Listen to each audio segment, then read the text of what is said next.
I was invited to dinner at Epstein's house years ago, not that long before he got, I knew someone who knew someone who said, you should come to dinner at Epstein's house. Ehud Barak is there because he was living there, the former prime minister of Israel. And I was like, oh, that sounds interesting. Yeah. And I probably would have, honestly, I was telling my wife this, I don't remember why I didn't go.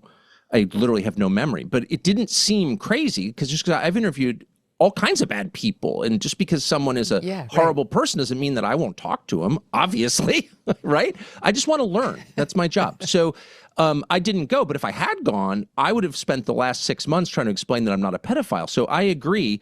And I also don't like witch hunts in general because they give the worst people in the world an excuse to tell you how great they are. I'm not him. And this is like the famous scene in the New Testament where, the guy's praying and he's like, thank you, God, I'm not as bad as the guy next to me. And that's like true soul corruption. So we should never be self-righteous. We want to be righteous, but not self-righteous. So I totally agree. As for Epstein, Epstein's an idiot. Okay, if you read the Epstein emails cold, what's the first thing you notice? The guy's illiterate. He's a badly educated guy from Staten Island. He can't spell and he can't really kind of articulate what he's saying. And his intelligence is purely feral. He's intelligent like a dog is intelligent when the dog reads your fear or hate or whatever. The dog can smell you. The dog can't, strictly speaking, understand you. That's Epstein's variety of intelligence, but he's hardly a genius. He's hardly like some evil, brilliant puppet master. He himself is a tool of what?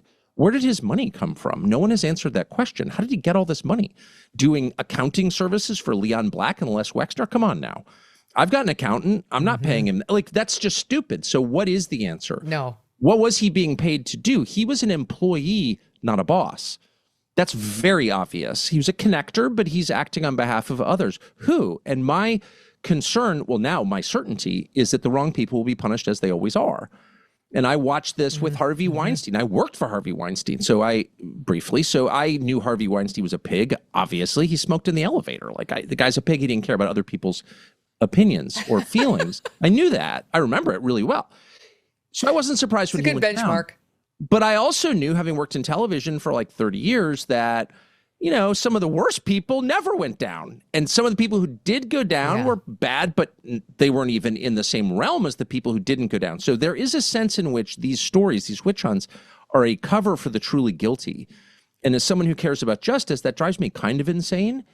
And it's like, right? We should be making an effort to get to the root of it. It would be the same as if we executed every drug dealer standing on the corner in Flatbush, but we never made any effort to find out where they got the fentanyl they were selling. You'd be like, I'm not against executing drug dealers, I guess, but like, where are the suppliers?